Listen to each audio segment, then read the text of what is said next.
Microscopic Lust. Chapter 26. Helena turned out to be serious about her threat last night. When Octava woke up in the morning, her half-sister's room was empty. When she looked up from the window, Octava saw a large pile of clothes in the wastebasket in front of Gorse's house. Helena is gone. However, Octava feels relief because there were no signs of torture, bloodstains, or death. Octava then ran downstairs. Seeing Mr. Gorse and Amanda sitting at breakfast, the girl decided to join. She pretended not to know about Helena's departure. Nor did she dare to ask Mr. Gorse. Mr. Gorse and her mother ate in silence. Her mother's eyes were still swollen from crying all night. They munched on their breakfast in silence. And the silence made Octava even more scared. "Octava, have you seen Helena? Or did she ever say where she was going?" Finally, Mr. Gorse could not stand it. He put his fork on the plate. Octava shook her head as she spread pineapple jam on her bread. "Maybe we should call her, or I'll apologize to her," Amanda suggested. Gorse bit his lips while he's thinking. "Don't let her know that I regret kicking her out. That kid is spoiled. She won't last long on the streets." After saying that, Mr. Gorse's expression turned sad. "She has a lot of savings. She will not choose the street. And I didn't fire her from the office. Because personal affairs should not be mixed with office matters. Maybe I'll meet her at the office later." Gorse was silent again. "Not if she still takes what I said last night seriously." The man massaged his temples. "She won't come to the office. I don't have class today. I'll look for her." Octava finally spoke. She thought this mess was her responsibility. "That's a great idea, Octava, but don't let her know that I'm worried. I never see her this grumpy. Could she possibly have a problem out there? What do you think? You guys close enough, right?" When Mr. Gorse asked, Octava even felt cornered. Now she realized that her decision to reject Helena yesterday was a good decision. Now Gorse asked Octava like she was a part of the Gorse family. "I think so, sir. She might be in trouble," said Octava, who wanted to hide that the possible problem happening to Helena was because of her. "Or, shall we let Helena calm down first?" Gorse asked again. "No. She'll think you're serious about kicking her out." Amanda talked. And the assumptions flow smoothly through the air between parents and their prestige. Only Octava had her mind drifting away from it. She knew this wasn't the point. After breakfast, Mr. Gorse and Amanda went to the office. Mr. Gorse said he would inform Octava if Helena were not in the office. Octava agreed. After breakfast, the girl got ready. She had to go to Ursula's house first. Because Ursula should have known where Helena had gone when she wanted to be alone. Ursula must have had a better idea. They have known each other for a long time.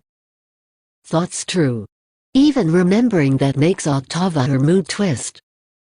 Octava drove to Ursula's house with a head full of questions. About where Helena went? Maybe Helena was looking for Ursula. Perhaps she would tell Ursula where she was going.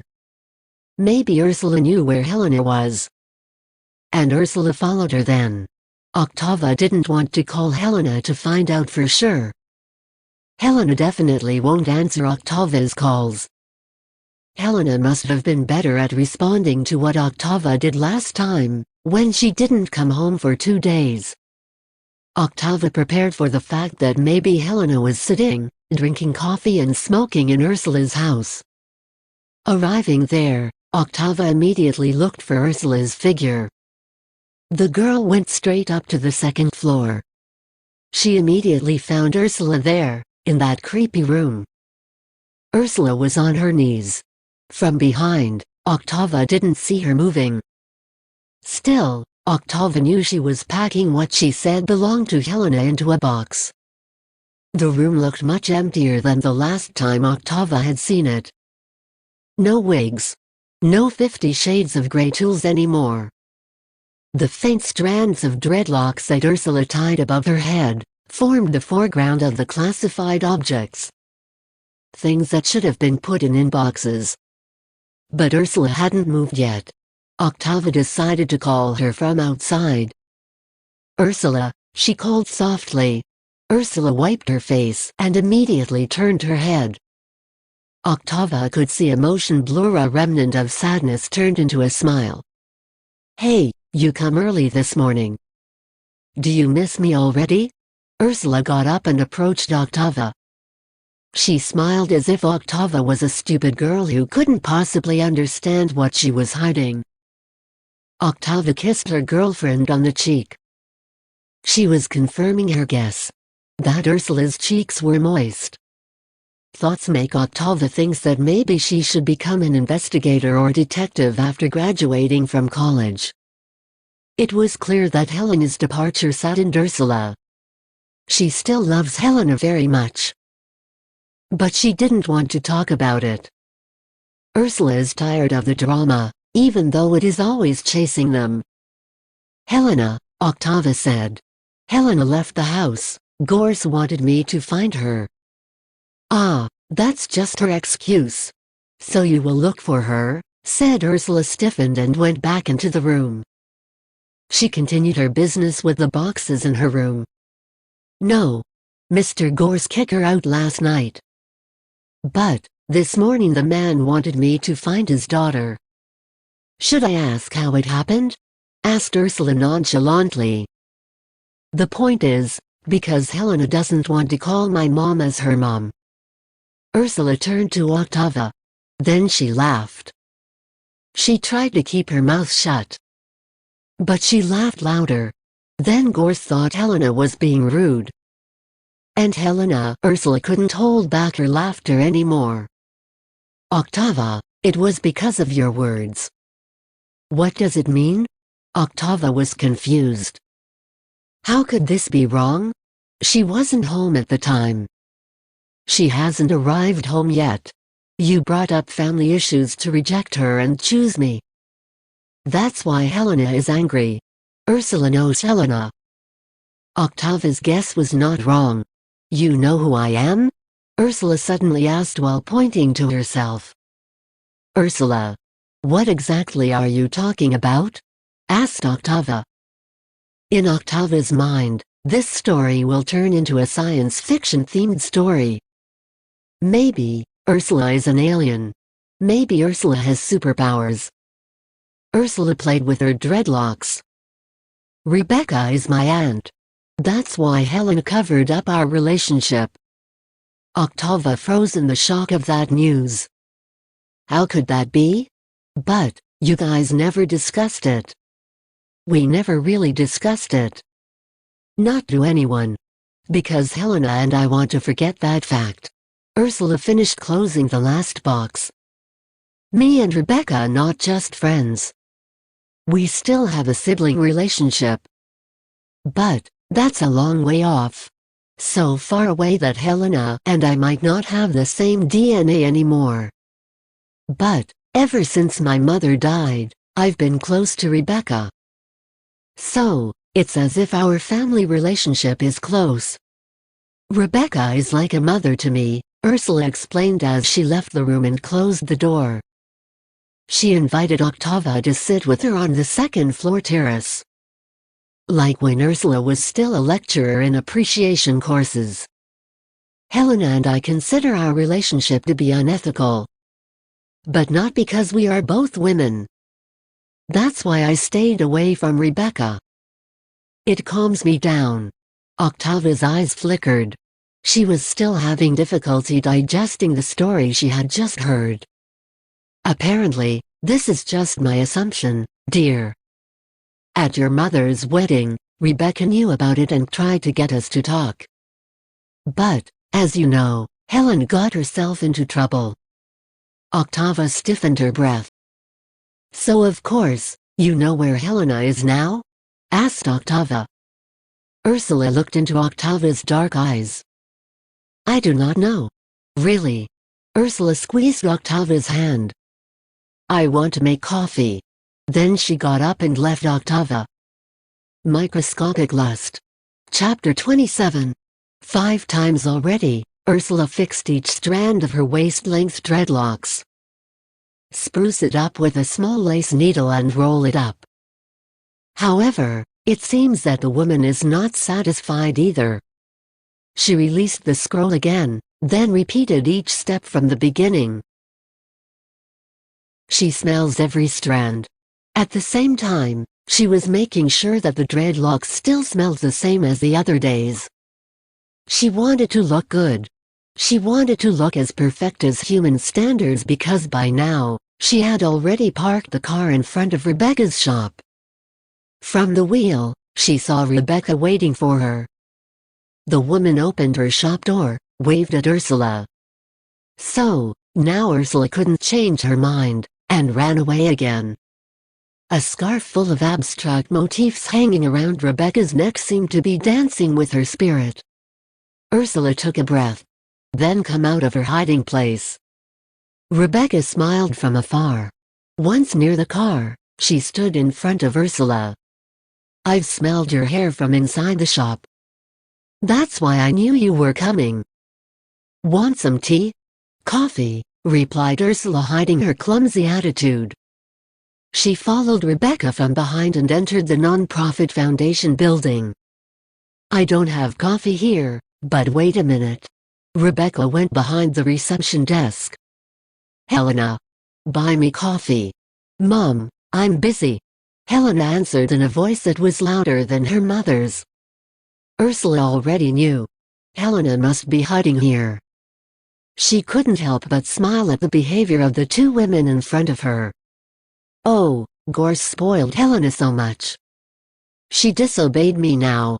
I'll buy you coffee, Ursula. Can you look after the shop for a bit, Ursula? I thought it was a non-profit foundation. Apparently, it has become a shop now, Ursula quipped. It's still a non-profit, if people like you don't come and ask for coffee when we only have tea here, said Rebecca as she walked away. Ouch, that hurts. Ursula massaged her chest on purpose. It was as if Rebecca's words had pierced her heart.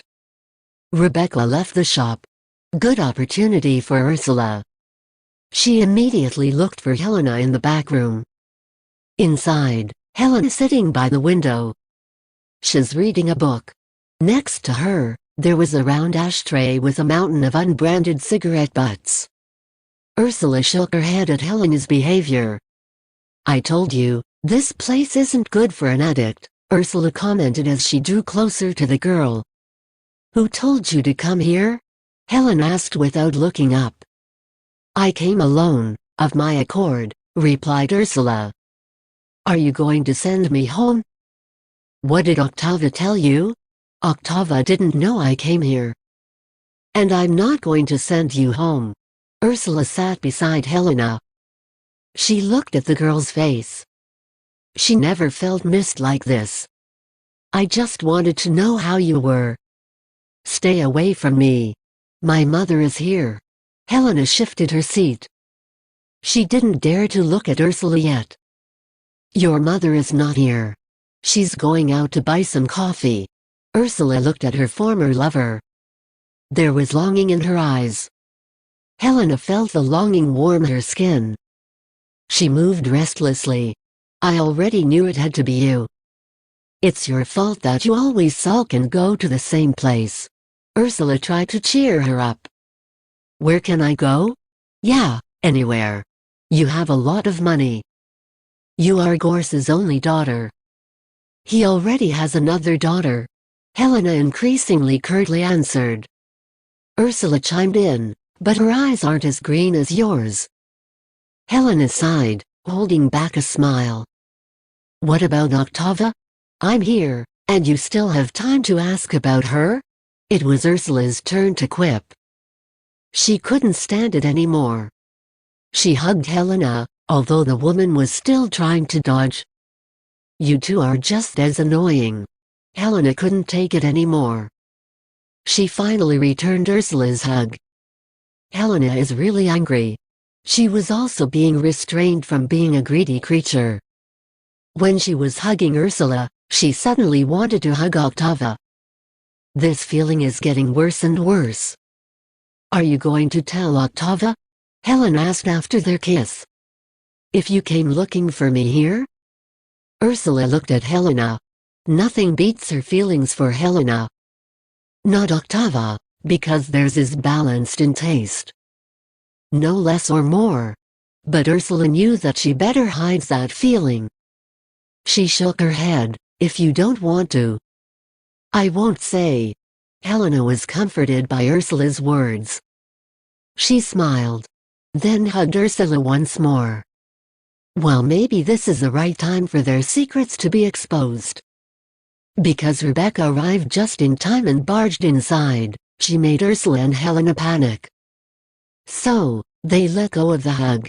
"Who are you here looking for?" the woman asked Ursula. Ursula stood up, glanced at Helena, then followed Rebecca out. "Don't act like I don't know anything," Rebecca grumbled. She prepared coffee in a cup for Ursula. At the same time, Ursula sat in front of her. "Ready to be judged. Are you talking about new gossip?" Ursula pretended not to know. Rebecca sat down. She was looking at her nephew without blinking at all. Ursula lost her smile. She looked down as she poured the sugar into the coffee. "I won't judge until you two sits down in front of me and admit it. Even though Helena had told me everything, Ursula. I will not decide anything on behalf of your late mother. You are as mature as Helena. You have been together since childhood. I don't care who started it and when. But your decision to leave her, and go with a woman you've only known for how long, a month or two? It wasn't a good decision." Ursula folded her arms on the table. "It seems she is too old to be judged like this." "You won't understand." Ursula snorted angrily at Rebecca. "The night I found out that my nephew was sleeping with my daughter, I decided to leave the house." "What do you think it's for?" Rebecca's voice shook. She was opening stitches from her old wound. "You and I are no longer related by blood, Rebecca. Just because you are close to my mother, doesn't mean our blood is bound again." Ursula wanted Rebecca to be aware of that. She didn't want to be the reason Rebecca left the Gorses' house. However, Rebecca was as strict as Ursula. "I could have put you in jail. But I made your unethical relationship to make sense by divorcing Gorse. Stop using Helena and my relationship as an excuse for you because you don't want to be responsible for your family. Watch your mouth, Ursula. I've been taking care of you since you were little. Well, that's why Helena and I will never be right in your eyes." Ursula vented her annoyance by sipping the still hot coffee. The two women were lost in silence and each other's memories until Rebecca opened her mouth again. "But you love my daughter, right?" Ursula opened her mouth. And she closed it without a sound coming out of it. Then, after waiting for her breathing to return to normal, Ursula was able to reply, "I love Helena. Your child or not. I love her."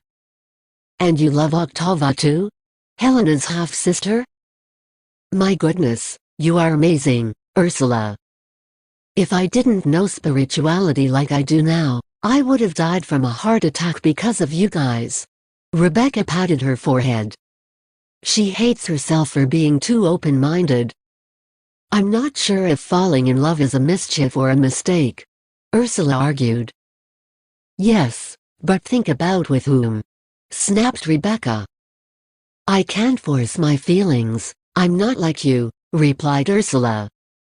Rebecca looked at Ursula more sharply. "If that's what you say, why did you make my daughter run here?" she whispered. "Gorse kicked her out. Didn't Helena tell you about it?" Ursula was about to open her mouth, but Rebecca suddenly shouted for her daughter. Helena! Come here!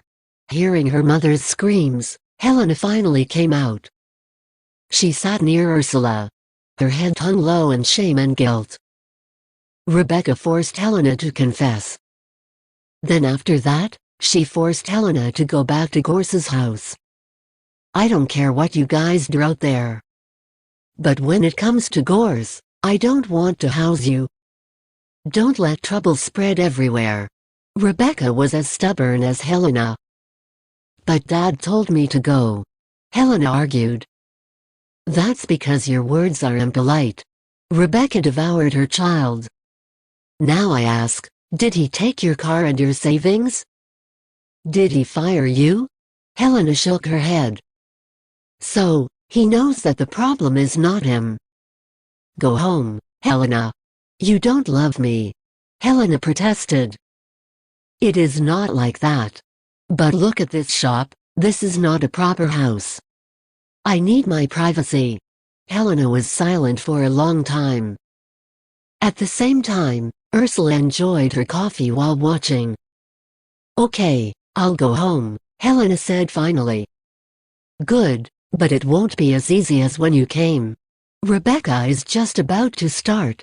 It turns out. I want to hear you two confess all the things you've been hiding from me. I want to hear, as a mother. Ursula almost choked on her coffee. She glanced at Helena,